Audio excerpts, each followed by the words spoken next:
Greetings friends, I'm Selma. I am a 26-year-old graduate student at the moment. I will tell you what happened to me. We lived in a secluded neighborhood of the city. I was at the end of high school at the time. If I remember correctly, I was 18 years old. I had taken the university exam. Until the results were announced, I went to our house in the village and started spending time alone. Since I hadn't seen some of my friends who lived there for a year, we spent a lot of time catching up. We traveled, gallivanted, and had a good time together. One night while we were talking amongst ourselves, Sila asked a question about why the village here was so arid. Mehmet interjected. "There is a rumor about this place being barren," he said and continued. "Once upon a time, an Armenian family lived in this village. This family had no children for a long time. Then they went to the doctor. The doctors could not find a solution. The technology at that time was not available. Then the woman went insane and killed her husband. 3 months later, the woman's belly started to swell, so she became pregnant. After the woman was released from prison, she moved back to this village. Her child was born disabled. When the child was in his adolescence, his mother died tragically. She had been bedridden for a long time. Her death occurred in the middle of his adolescence. The son grew to adulthood in the village. He had physical disabilities. Despite this, he devoted himself to the science of healing. He was very successful. Rumor has it that she killed her husband. She did this because she wanted to have a child. To do so, she made a pact with the Jinn. The Jinns told her that her husband was cheating on her. They said he could not impregnate her because he did not want a child with her. After she killed her husband, she got pregnant," he said. I interjected. "That's a load of old wives' nonsense." I laughed. Mehmet said angrily. "Don't talk like you're joking. There are no jokes or lies in these matters, be careful," he said. I got a big reaction from the other friends and Mehmet continued without slowing down. While everyone was listening to Mehmet with curiosity, Rifat was listening to Mehmet with a thoughtful expression. Rifat was a medical student. Mehmet started his speech again. The fame of the child born to that woman went beyond the borders of the village. He became famous for healing throughout the whole province. Those who could not have children applied to him and had children with the fruits, vegetables and herbs he gave them. Those who had difficulty breathing were healed with her words. One day the child lost his life and after that nothing was the same in this village. It is rumored that this child was controlled by jinns and was expelled from heaven by Allah. So this land will never be the same again as long as his grave is here. I interrupted him and said, "Don't be ridiculous, is that possible? Use your mind. It is impossible for jinns to have any effect on humans," I said. The subject was closed and the night went on like that. It was about to rain. So we dispersed to our homes. As I closed my eyes and drifted off, a black goat with big horns was wandering around the house, damaging things with its horns. I stood up, grabbed it by the horns and said, "Where did this goat come from in the evening?" and took it outside. As I took it out, the goat looked at me and made a strange noise that could not have come from a goat.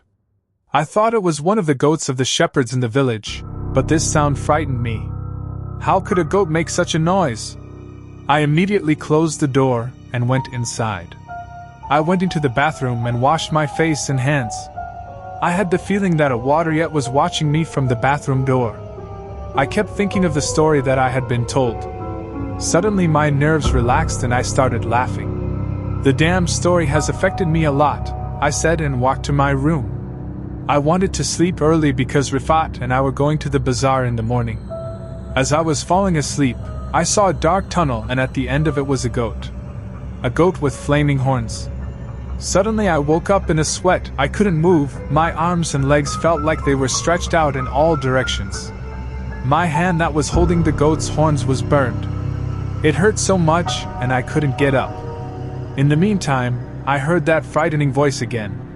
A faceless body came through the door of the room and brought the goat on a leash.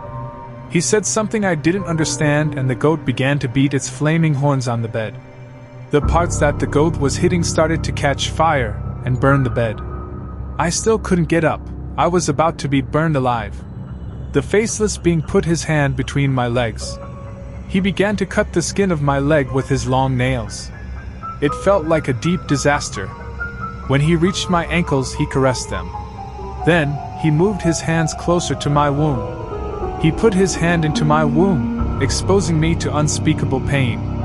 I fainted because of my flaming body and my shattered uterus.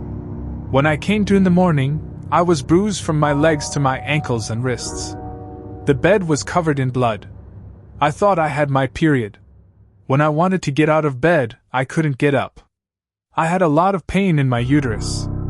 I reached for my phone on the nightstand and called Sela. I told Sela that I was very sick and that I wanted her to pick me up from home urgently. Sela came home immediately.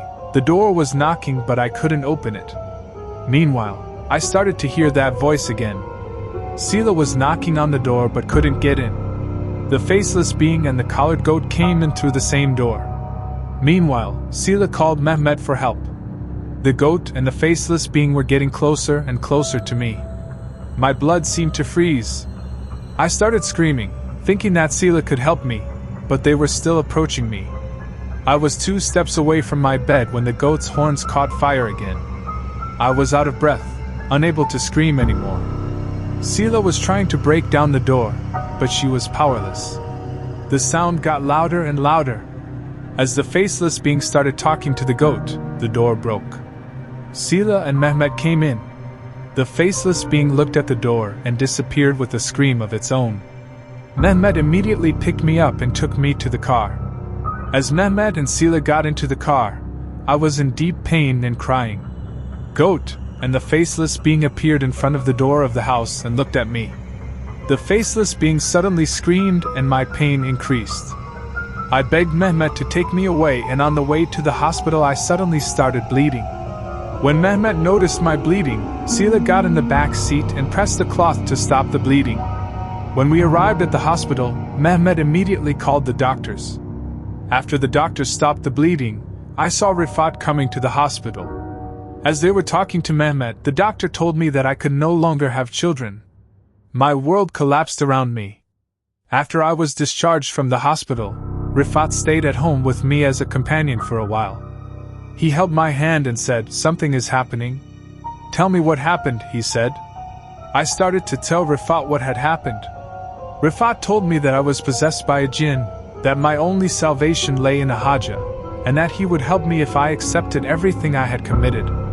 I immediately interrupted him and accepted his offer. Rifat called the Haja by phone and invited him to my house. The Haja touched my head and started reciting prayers. He asked me to tell him what the faceless being had said to the goat. I told the Haja as much as I remembered and understood. The jinn said that he had tied my uterus. The Haja suddenly burst into laughter and added, "Divine children, the man whose story you are telling is my grandfather. Some of the story is true, but there is no such thing as witchcraft," he said. "You have made a mistake.